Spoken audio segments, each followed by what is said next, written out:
Hello guys, welcome to Daddy Share Space and welcome to my channel. So I did the video about the Festool dust extractor upgrade yesterday, and I got an extensive comment on something that I could do to try to alleviate the issue. So I decided to go ahead and do a little bit of a walkthrough of what I've discovered, and then also maybe expound on some more of the information that I got back from the viewer. So I didn't think of this. Basically what I did is, if you look over here, I took the dust,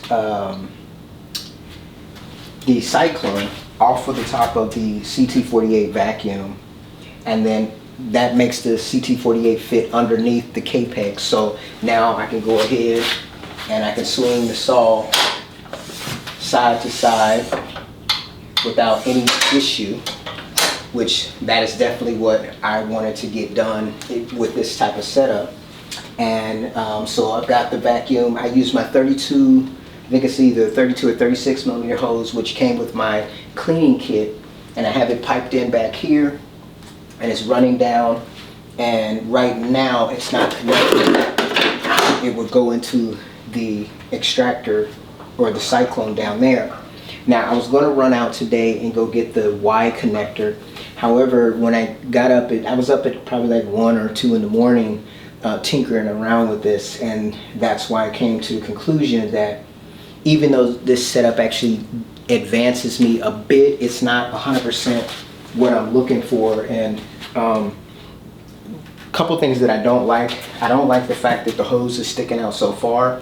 Now of course I can pull the Capex away from the wall a bit, which would kind of make this more flush, but then I'm narrowing my shop space by doing that. The other thing is, with the cyclone sitting like this, it's easy to get access to the front here, but it's, I don't know, it just seems a bit odd like that, but I mean, that's doable. Now, right now, what I have over here on this side is I've got the old hose that I had plugged into the Capex 120 plugged into the back of the Capex 60. And based upon what the viewer had recommended, so now I can actually pair this saw, the Capex 60, to the Bluetooth on the CT48. And with the Capex 120 plugged in, I now have both of these solutions taken care of, as long as I get that Y connector to connect both of them to the cyclone. That is actually a decent solution. However, it did create another challenge. The other person also said that, you know, I could take the table saw and connect it to the cordless dust extractor, and then that would kind of take care of this solution. And they also recommended that I get a second cyclone in order to accommodate for all the dust, because this MIDI will fill up pretty quickly if I just do that. So that was the solution that was given to me. And then, you know, as I walked this through and kind of set it all up, you know, the one problem that I saw was the fact that I don't really like how this sits out, but that's just a vanity issue. The other issue that I found is, if you look at this hose, I'm not quite sure how long this hose is. Let me get the vacuum out of the way. This hose down here, I have it running here around this leg, in front of this, these sustainers, and back up over here, which lets me know that basically I would need to get the 7-meter hose to run from here and to be able to run it kind of like back around so that it's out of the way. The 7-meter hose costs $289. So if I was to get a CT cyclone and that hose plus the $50 Y connector, you're looking at a price of about $788 to run with that solution. And it creates a glaring hole in the shop. And that glaring hole is, it's great that the Capexes will be able to be used with no problem, with no changes. I could have a dedicated dust extractor for the CIS50 table saw by using the cordless table saw, or using the cordless MIDI. It would possibly require, like I said, the cyclone in order, or else I'm going to be emptying bags a lot. But it created a problem, and that problem is, remember I bought that extensive hose that has the plug-it cord on it. If these devices stay plugged in all the time, the two Capexes, then basically I don't have access to use my Rotex or any of my routers without plugging and unplugging, which basically still leaves me back at the place where I would need to buy another dust extractor. So the idea was not a total fail. What I think I'll probably do, based upon that information, is I think I'm going to punt the CT36 to probably way later in the year, and I'll probably purchase that in a bundle along with the Planex. So I'll have to save up quite a bit of money to make that happen. But what that'll give me the ability to do is turn my attention to the CT26, because these saws do not need the auto clean feature. After sleeping on it and thinking about it, I'm going to go ahead, even though the CT26 is available, it's $7.99, I'm going to go ahead and wait for the newer version to come out, which should be March 26th. I think it's going to be like $835 for the newer version, and I will buy that because then I can look forward to it being able to be utilized with the module that adds an extra outlet. So then I will place that down here, and then this will go, the cyclone will get reattached to the AC and probably be repositioned somewhere else in the shop. And so I'll still use the Y connector, and the Y connector will be connected to the CT26. It will run both Capexes. So the new version, the 26, comes with Bluetooth. So I will be able to pair the batteries that are in this device to the CT26 right out of the box. If I need to buy an extra, remote, I can, but if I leave it connected to the Capex 60, then that shouldn't be an issue. Now, I do still have to buy that additional hose, which would be the 7-meter hose, which is, like I said, $289, so that I can run it back around here so that it's not in any kind of walk space, or it's not blocking sustainers. Like before, I had sustainers stacked up here, and obviously I can't, if I'm going to have that hose kind of run it through there, that just might be a precarious situation, just getting back in there. I think it'll be a little bit more of a neat outfit if it goes back behind the sustainers and it's kind of up and out of the way. So that's what I'm thinking I'm going to do. I'm going to go ahead and wait for the CT26, the newer version, to come out that is not auto clean. Place that in this position, reattach or put the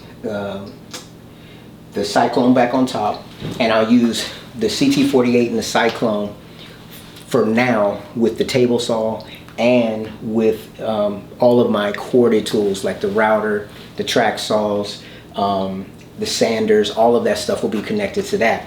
The battery powered dust extractor that I have here will be relegated for the most part to like the battery powered sanders, clean up around the shop, and just kind of miscellaneous things right there, because the primary thing of using these tools will be taken care of.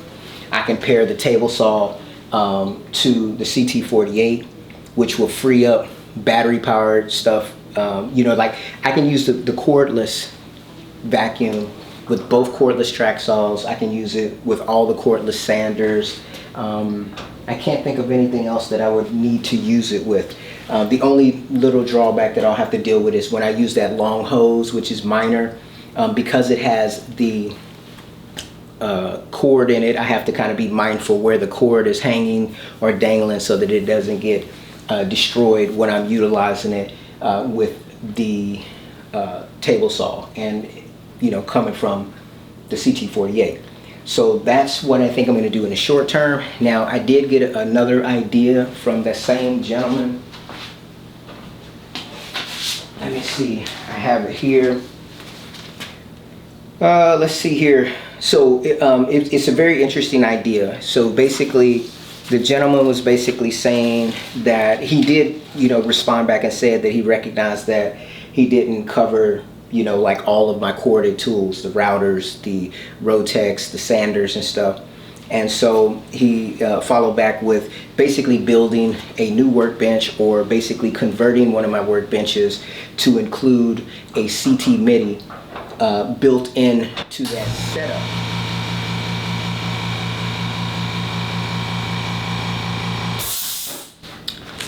Now, building the CT MIDI into that setup, and he also recommended that I sell the CT MIDI cordless.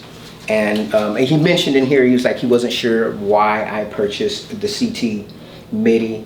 And basically, the whole thing about the CT MIDI, I bought that for this channel. I bought it because basically I didn't see a lot of people in the YouTube space reviewing this vacuum. And obviously I thought maybe there's a possibility that I could get, you know, a decent amount of views with the device, and then also I could use it in the shop and find out what the limitations are going to be like, and you know, what the benefits versus the drawbacks are. I am going to do a little video directly connected to that, where I kind of give my pros and cons of owning that thing. But I don't disagree with the overall generalized assessment that the way that I want to do my shop, was probably not the best purchase for me. Now, the gentleman also mentioned something about, you know, just getting more batteries and the price of batteries.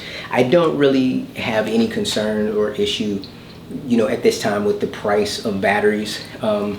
It's more of a situation for me because I find like Festool batteries are more reasonable than even some of the DeWalt and Milwaukee batteries. So that's not so much of an issue. The challenge that I was thinking about was when you change batteries on tools, and I don't mean necessarily like taking the batteries off of one tool and putting them on another one. Whenever your batteries go dead and you have to put a new set of batteries on the same tool, you still have to repair it. So the repairing functionality is an every time thing whenever you change batteries, whether you take the batteries off of one tool and put it on another tool, or whether the batteries go dead in the tool. Like if the batteries go dead in the vacuum, then I need to repair it to whatever I'm pairing it to. If the batteries go dead in the table saw and it's connected to the vacuum, then I need to repair it. If the batteries go dead in the Capex and it's paired to this Bluetooth here, the Capex 60, and the batteries go dead, when I go to put a new set of batteries in there, I need to repair those batteries to the tool. Now, obviously, I'm not, you know, working in a football field, so it's not that long of a walk or anything like that. That's not really what I'm, you know, getting at. It's more of a situation from my perspective that I found that quite often I would forget to repair something or forget to do whatever, and it's like you start off, you know, working clean, where all your tools, you know, I come up to this saw, I pull the trigger, most of the lion's share of the dust is being contained in the system, and then I go over to another tool that may be connected to this Bluetooth vac, and the lion's share of the dust is connected, and then just thoughtlessly I move to a third tool and I go to use it, and there's dust everywhere. So it kind of like basically completely defeats the purpose when, I mean, it's very much like when you think about, I guess the way to flip it around on its head and look at it is when you run a Festool shop like this, everything is surrounded around the dust extractor. Now, the dust extractor does not have like 8 or 9 arms or hoses that come out of it so that you can connect to every tool like you would do if you had a dedicated dust extraction setup. Like if I had a big dust extractor in the corner and I had a bunch of big tools like table saws, band saws, jointers, routers, all of these things, I could actually run a dedicated line to each tool, and every time I wanted to use that tool, I would just open the blast gate, turn it on, and it's a centralized location keeping the dust down in the shop. And so when you're doing a Festool shop like this, it's a different situation. You kind of have to think about it in a different way.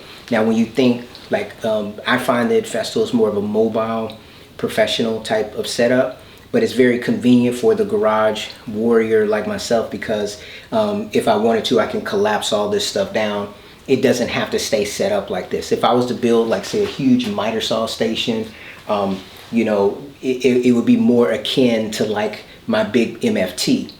It's like, it's big, it's bulky, it's there all the time, and it really limits my capabilities here in the shop. Whereas if I would have, like if I bought a dashboard table or multiple MFTs or even the bench dogs table, the opportunity that allows is for me to be able to, I can collapse this whole capex, I can collapse this capex, I can stack all my sustainers up as high as I want to get them. I can fold all my tables up and lean them up against the side of the wall, which gives me the ability to have my garage back to where basically I could pull a car in here and do auto repair if I wanted to.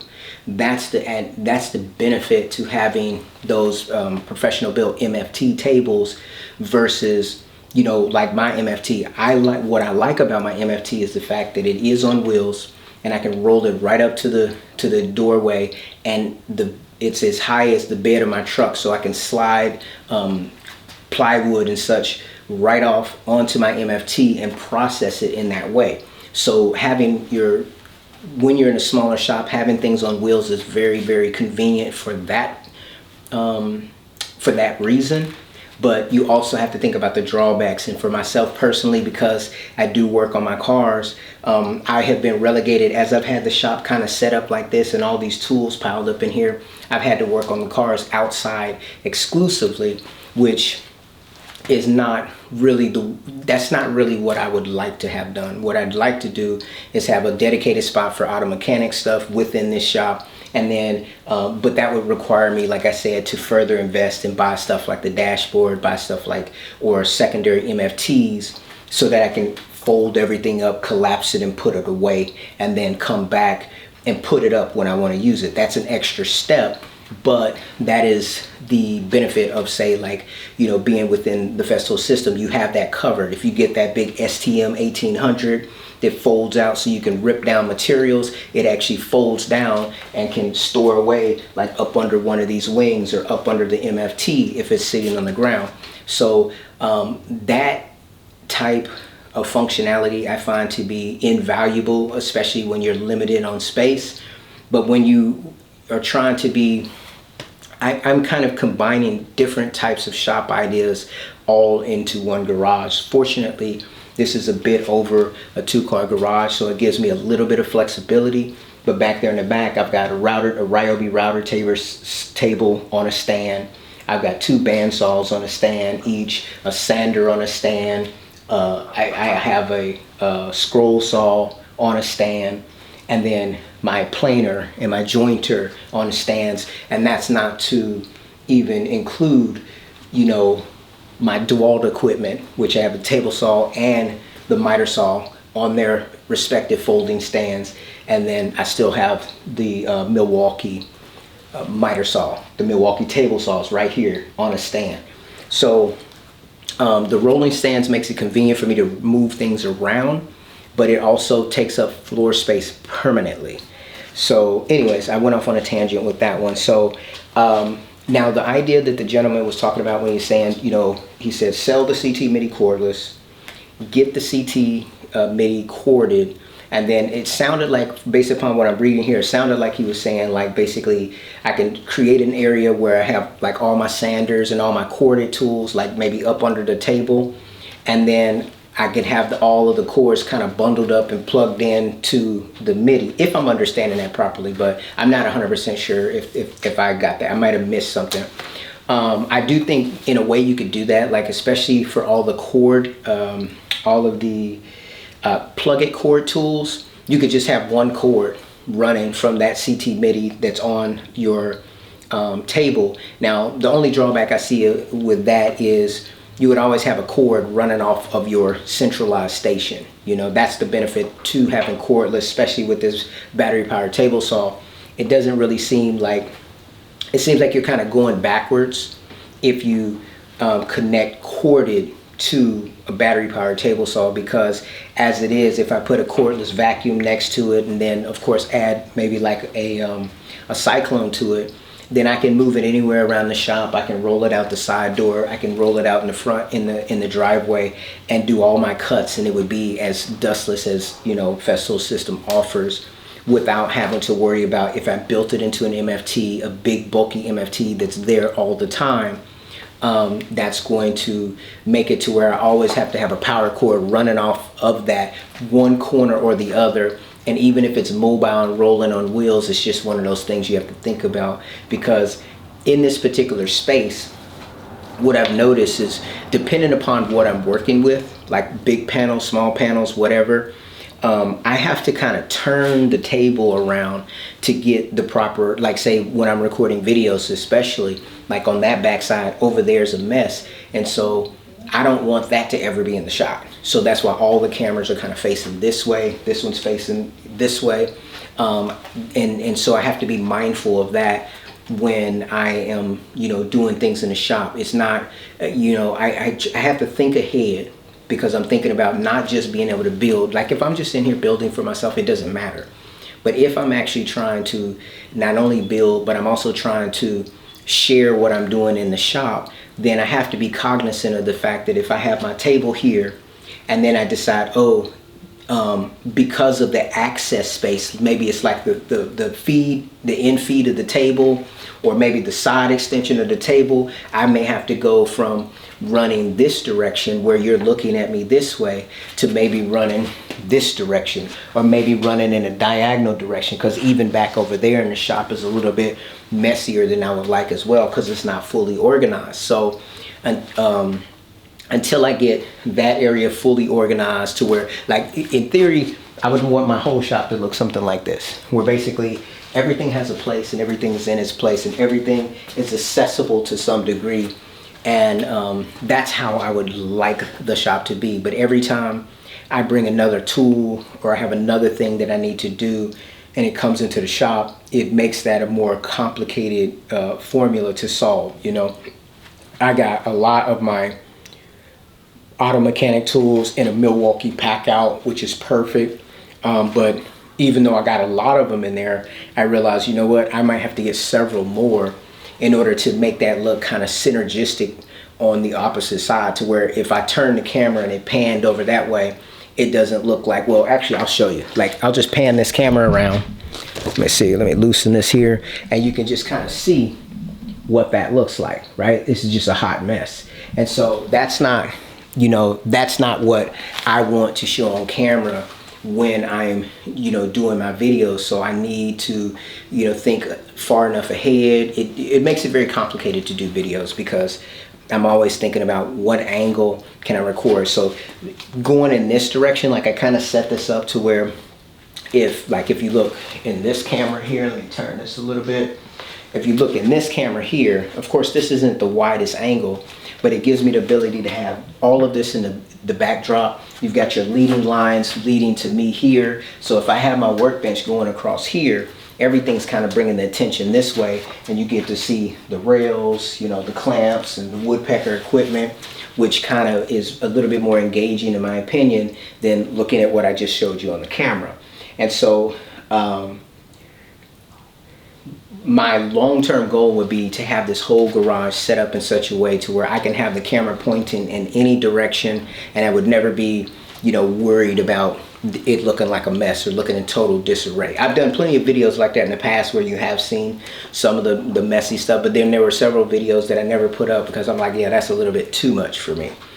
But anyways, let me back up. Touching back on the battery issue, don't have issues with buying more batteries. It's more of a situation that it's an experience that I've learned, the fact that of course you have to change the batteries and you have to repair, but then if I want to run this, like say if I was just full-time using the Festool table saw, the battery life, I don't have the 8 amp hour batteries, but the battery life on the Festool table saw does not last as long as my DeWalt or my Milwaukee table saw. And so as a result, and it requires 2 batteries versus the DeWalt and the Milwaukee require 1 battery. And so as well, the dust extractor it eats batteries too. And so if I'm just thinking batteries and I'm just going to buy more batteries, that is something in theory I could think about, but then just the one energy set with the 8 amp hour batteries, that's $600, right? That's just for 2 batteries. And I don't even know about how long those charge or how long they would last in any kind of in a project. Because just say for instance, maybe you might have to buy, and I'm going extreme for a second. What if you have to buy $1,800, like 3 energy sets? If you, well, you wouldn't have to buy the full sets. I don't know how much the batteries are by themselves, but like in the energy set is 600 bucks. So imagine if you bought 3 of those for the CSS 50 and then 3 of those for the dust extractor, just to keep those tools running. 3 of those. That's $3,600. What could you do with that $3,600? I mean, I could buy the Contoro with $3,600. And batteries are, you know, they kind of diminish in their investment. I'm kind of more like, I just want to buy the batteries that I need. Maybe I'll buy an extra one every so often, but I don't, being that I am not going on location, going to someone's house or going out somewhere to work where I don't have power, I've come to realize that, you know, in all honesty, there's nothing wrong with having cords in the shop. Yeah, it may be difficult to mine and manage them, but, you know, like say for instance, if you have a track saw station or like the Capex, how it's up against the wall, I'm not going to be back there working.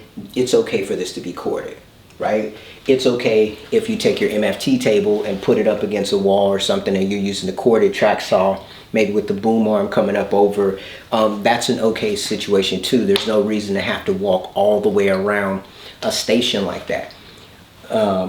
On the flip side, when, you know, the best convenience of having the battery powered devices is obviously the fact that you can take the tool to the work easily. I've used my battery powered sanders, and they, you know, when you get to sanding with them for a while with just a bag on them, you start to see dust. You know, the bag will be covered in dust, so it's not nearly as effective as using the dust extractor. But you know, if, let's say for instance, I'm working on a project in here and there's a part of it that I want to sand, well, then I can actually take my dust extractor cordless outside with my cordless sander, you know what I'm saying, outside, and just kind of sand away, needing no current, no power. If I wanted to do that same thing corded, I need to run an extension cord out there. Inside the shop, for the most part, I can have a more hardwired, hard setup, more stagnant shop, which leads to more production versus always having to finagle things. I'm not sure if that answers everything, but I think that is pretty much it. As far as selling the CT MIDI, more than likely I will not do that. I just, yeah, I mean, I remember selling, I've sold a couple, no, I sold one thing that I can remember in recent times, and that was, when my kids were younger, we bought this big like jogging type stroller, and it could transform. It could be a bike trailer, it could be a stroller. You could actually attach skis to it to actually go out into you know, whether it be like up in the mountains in the snow. I think we ended up spending like $1,000 for that stroller. And the thing is, we used it when the kids were young, and then obviously the kids got older and it didn't really serve much of a purpose. And we ended up selling that to somebody, I think maybe for like $500, but it was $500 with all the accessories, the bike trailer, the jogging kit, which had a jogging wheel, and then the swivel kit to where it had 2 wheels up in the front. And so that person got a huge discount on that product. And for me personally, I just bought this CT vacuum. And when I bought it, it was $679 because I bought it without the batteries, and it's $719 now. So, I mean, I'm not going to sell it for 500 bucks. Not when I can use it, you know, not when I can actually find a reason to use it. I don't really get rid of stuff that I can use. I haven't got to that point yet. There are tools that I do want to get rid of, but people don't seem to want those. So, you know, it is what it is. Anyways, I think that was all that I have for this particular video, and yeah, I want to thank you guys for taking time to watch the video, and I'll let you know when I get that CT26 in the shop. And oh, the reason why I decided to go with the CT26 instead of the CT36 is simply because the CT36 is a little bit more expensive, and because I plan on using it with the drywall sander later, I'm not going to get it for a while. And I don't need the auto clean for these. And, you know, it provides on the channel for the opportunity to do 2 separate videos, one for the new CT26, one for the new CT36. but it also makes it to where if I do decide to do drywall stuff, I don't have to disengage what I'm going to set up when I set up the CT26. It won't have to be touched. Once I set up the CT26 with the wide connector and the longer hose for this to be set up, I plan on just leaving it like that. Like this saw, every time I put batteries in it, it will always get paired to that brand new CT26 when I get to it. And it will always be plugged into this. And then when they come out with that module, because the reason why I'm going with the newer one instead of the older one, when they come out with that module, I'm going to put that module on there so that I can still plug in as well and use other tools. So that would give me the option, if I wanted to use 1, 2, 3, 3 different tools without having to disengage anything, which would be super useful. And then obviously I'll be able to use 2 tools with the CT48 without disengaging anything. And then when I bring the CT36 into the shop later, which will primarily be for the Planex, I'll be able to set that up as a luxury item, probably in a different location, probably using it more with like mobile things. Like if I'm on the opposite side of the shop and I'm using the sander, I can plug into that without touching any of this, without touching the CT48. Like the CT48 can have that long hose connected to it, and closer to wherever I'm working in the shop, I can have that CT36 sitting there connected to that. Of course, I know this is extremely excessive for sure, but like I said, it's just all based upon like if I'm still getting my allowance and I'm capable and I'm able to afford it. I'm simply going to make things as super convenient as I can for myself, because my vision for my shop is when I come out here, I just want to just start cutting and just start building.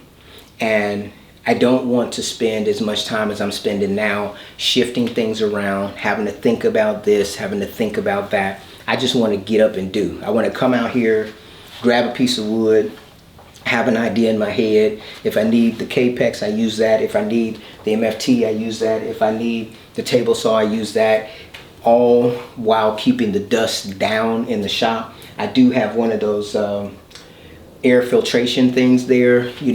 Will I get the Festool one? I don't know. It's pretty pricey. It's on $900, but I wouldn't put it past me. But right now, because that one's in the back of the shop, so I could probably put one over here and integrate it into helping to keep this area as dust free as possible, to kind of protect my lungs as much as possible, because there's many times that I'm out here, don't have my mask on. So getting this dust extraction set up is ideal for me. I mean, ultimately it's the reverse way of basically having a centralized dust collection system, where instead of having one solution connected to all your tools, you're going to have darn near a dust extractor for every 1 or 2 tools, right?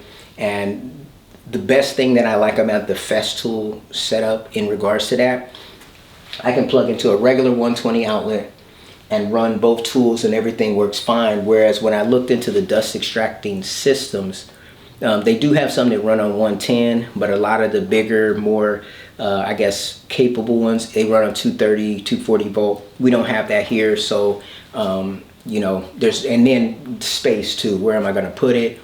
And because I decided to go with Festool as opposed to like bigger, more industrial machine shops, I really don't have a reason to be having like 6-inch diameter pipes running in here. It's kind of counterproductive, 4 or 5 inch, whatever they are. It's kind of counterproductive when you're using Festool tools that don't have, the capacity to connect to that, right? I mean, I know you can down it to that, and that's fine, but then you're going away from the Festool system, because this talks to the vacuum. These tools will not talk to somebody's third-party dust extraction system that you would have over the whole shop. So it's kind of a moot point. Anyways, guys, thank you for taking time to watch the video, and I'll see you in my next one. Take care.